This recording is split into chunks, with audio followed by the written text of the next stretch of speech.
ಮುಂಗಾರು ಅಧಿವೇಶನದಲ್ಲಿ ರಾಗ ಮೋದಿ ನಡುವೆ ಸಮರ ನಡೀತಾ ಇದ್ದು ಸಂಸತ್ನಲ್ಲಿ ನಿನ್ನೆ ಅಬ್ಬರಿಸಿದ್ರು ವಿಪಕ್ಷ ನಾಯಕ ರಾಹುಲ್ ಗಾಂಧಿ. ರಾಗ ಆರೋಪಕ್ಕೆ ಕೌಂಟರ್ ಕೊಡ್ತಾರಾ ಇವತ್ತು ಪ್ರಧಾನಿ ನರೇಂದ್ರ ಮೋದಿ? ಹಿಂದುತ್ವದ ವಿಚಾರ ಆಗಿರಬಹುದು, ದ್ವೇಷದ ವಿಚಾರಕ್ಕೆ ಸಂಬಂಧಪಟ್ಟ ಹಾಗೆ ರಾಗ ನಿನ್ನೆ ಮಾತನಾಡಿದ್ರು. ಇವತ್ತು ಮುಂಗಾರು ಅಧಿವೇಶನದಲ್ಲಿ ಇದಕ್ಕೆ ಕೌಂಟರ್ ಕೊಡ್ತಾರಾ ಪ್ರಧಾನಿ ನರೇಂದ್ರ ಮೋದಿ? ಕೆಲವೇ ಹೊತ್ತಲ್ಲಿ ಸಂಸತ್ ಕಲಾಪ ಆರಂಭ ಆಗತ್ತೆ.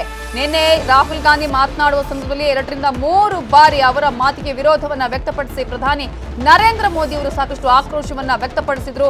ಇವತ್ತು ಸಂಸತ್ನಲ್ಲಿ ಮೋದಿ ತಿರುಗೇಟು ಕೊಡುವಂತಹ ಸಾಧ್ಯತೆ ಇದೆ.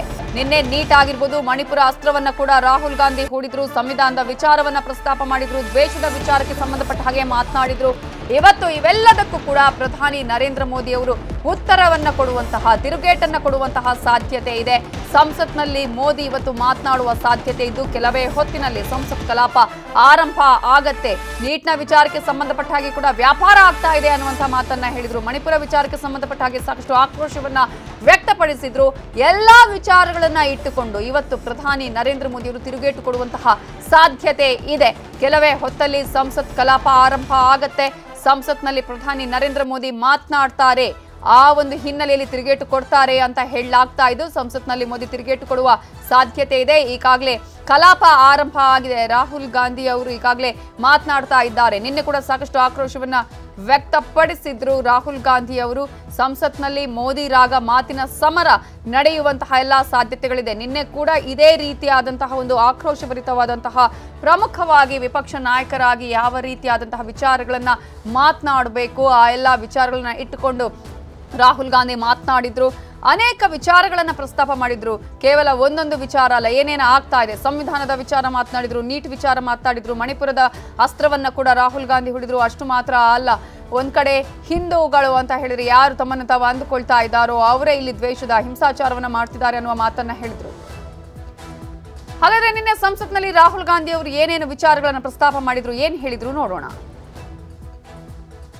The Prime Minister, of course, who has a direct connection with God, speaks directly to God.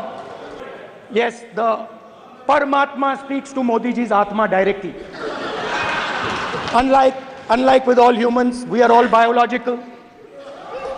We are born, we die, but the Prime Minister is a non-biological being. And the Prime Minister says Gandhi is dead. And Gandhi was revived by a movie. I mean, can you understand the ignorance? That Gandhi is dead and a movie revived the father of the nation. No, Gandhi is not dead. Gandhi is alive. Manipur को आपने civil war में डुबा दिया है. मणिपुर को आपने और आपकी योजनाओं ने मोदी मोदी मोदी मोदी मोदी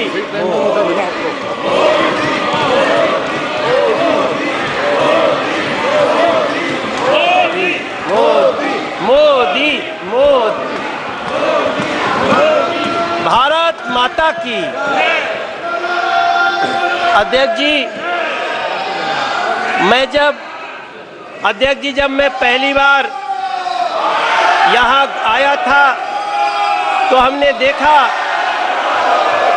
देश के होने वाले प्रधानमंत्री उन सीढ़ियों पर माथा रख के आगे बढ़ रहे थे। जब हम दूसरी बार, माननीय अध्यक्ष जी, जब हम दूसरी बार 2019 में जब हम संसद में आए तो हमने देखा देश के प्रधानमंत्री पद पे आ रहे नरेंद्र मोदी जी ने सबसे पहले संविधान को ऐसे माथा झुका करके प्रणाम किया।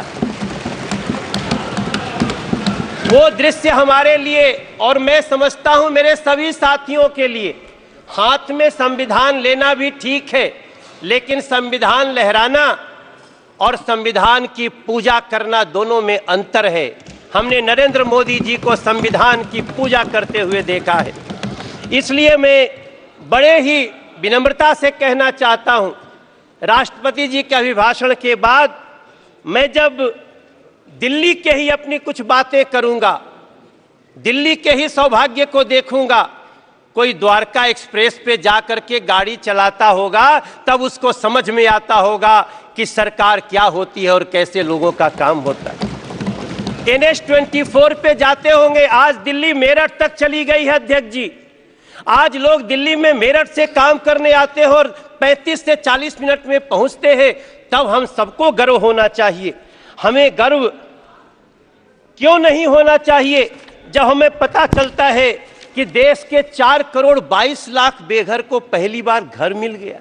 हमें क्यों नहीं गर्व होना चाहिए अध्यक्ष जी जब 12 करोड़ घरों में टॉयलेट बन जाते हो, जब 52 करोड़ में गांव का आदमी हो। अध्यक्ष जी, हमारी माँ पहले एक हमारे गांव में काम करती थी, उनके लिए हमसे एक बार वो 20,000 रुपया मांग के दी थी और एक दिन वही हमारी माई हमसे कहती है, ए मनोज तू जाना तला झुरी तिवारी के मेहरारू के उनके घर मिल गए, मोदी जी घर दिले बाड़े।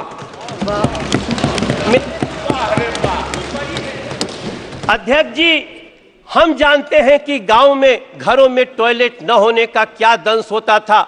हम लोग साइकिल से जाते थे तो सड़क पे खड़ी महिलाएं खड़ी हो जाती थीं। अगर उस दंश को किसी ने दूर किया, वो नरेंद्र मोदी जी, वो सरकार, हम क्यों न गर्व करें इस पे। 13 करोड़ घरों में नल से जल लगा दिए। हम दिल्ली में पाइप से घरों में गैस जा रही है, पाइप से गैस जा रही है और दिल्ली में एक बैठी हुई आम आदमी पार्टी की सरकार नल से जल तक नहीं दे पाई। हम ये भी दंश इसी दिल्ली में देख रहे हैं। अध्यक्ष जी, कभी भारत मंडपम देखिए। मेरे विपक्ष के भी साथी लोग, आप लोग जाइए, आप जब जाएंगे तो आपको गर्व होगा। आप कभी, हाँ दादा होता है, होगा। आप कभी यशो भूमि को देखिए, आप कभी बाबा साहब भीमराव अंबेडकर स्टडी सेंटर को देखिए। इसी दिल्ली में जिस बाबा साहब भीमराव अंबेडकर को अंतिम क्रिया के लिए 1 कट्ठा जमीन नहीं दिया गया, बुरा मत मानना, नाराज मत होना, उसी दिल्ली के हृदय में नरेंद्र मोदी जी ने 5 एकड़ में बाबा साहब का स्टडी सेंटर बना के दिया है। ये होता है सम्मान संविधान के प्रति और संविधान के बनाने वालों के प्रति। मुझे बहुत वेदना के साथ टीएमसी के एक हमारे सांसद, मेरे प्रिय साथी, आज आपने एक्ट्रेस के नाम पे क्या दिया? क्या एक महिला को, आप देखो, बुरा मत मानना, हाथ जोड़ के, आपको ये बात इस तरह से महिलाओं का अपमान नहीं करना चाहिए। कल्याण दादा, नहीं करना चाहिए। मैं आपसे प्रार्थना करता हूं, आप कोई एक्ट्रेस को सिर्फ देखने वाली वस्तु महिलाओं को न समझा जाए, हम आपसे प्रार्थना करते हैं। हमें गर्व इस बात का होना चाहिए। अध्यक्ष जी, माफी चाहता हूं। अध्यक्ष जी, मैं खत्म करूंगा। मुझे गर्व तब होना चाहिए जब इस दिल्ली में,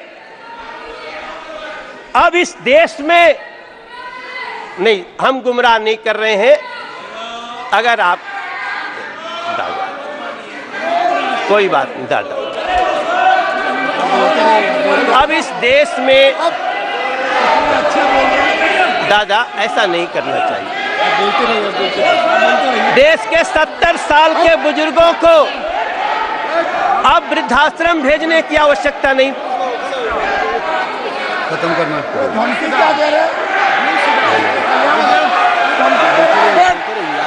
जी। अध्यक्ष जी,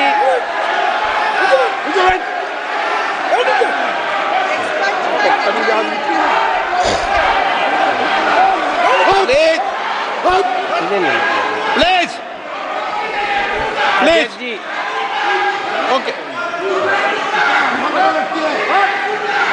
प्लीज अध्यक्ष जी, प्लीज नो। अध्यक्ष जी, अध्यक्ष जी, हमको गर्व होता है वंदे भारत जैसी ट्रेन में बैठकर। हमको गर्व होता है जब 70 साल के बुजुर्ग को अब किसी वृद्धाश्रम भेजने की जरूरत नहीं पड़ेगी। हम उसका इलाज कराने के लिए मोदी सरकार खड़ी रहेगी। हमें तब ಕನ್ನಡಿಗರ ನೆಚ್ಚಿನ ನ್ಯೂಸ್ 18 ಕನ್ನಡ ಈಗ ವಾಟ್ಸ್ಆಪ್ನಲ್ಲೂ ಲಭ್ಯ. ಕರ್ನಾಟಕ ದೇಶ ವಿದೇಶಗಳ 360 ಡಿಗ್ರಿ ಸುದ್ದಿಯ ವಿವರಗಳನ್ನ ನಿಮ್ಮ ಕೈ ಬೆರಳುಗಳಲ್ಲೇ ಪಡಿಲಿಕ್ಕೆ ಈ QR ಕೋಡ್ ಅನ್ನ ಸ್ಕ್ಯಾನ್ ಮಾಡಿ, ನಮ್ಮ ಚಾನಲ್ ಫಾಲೋ ಮಾಡಿ, ನೋಟಿಫಿಕೇಶನ್ ಆನ್ ಮಾಡಿ.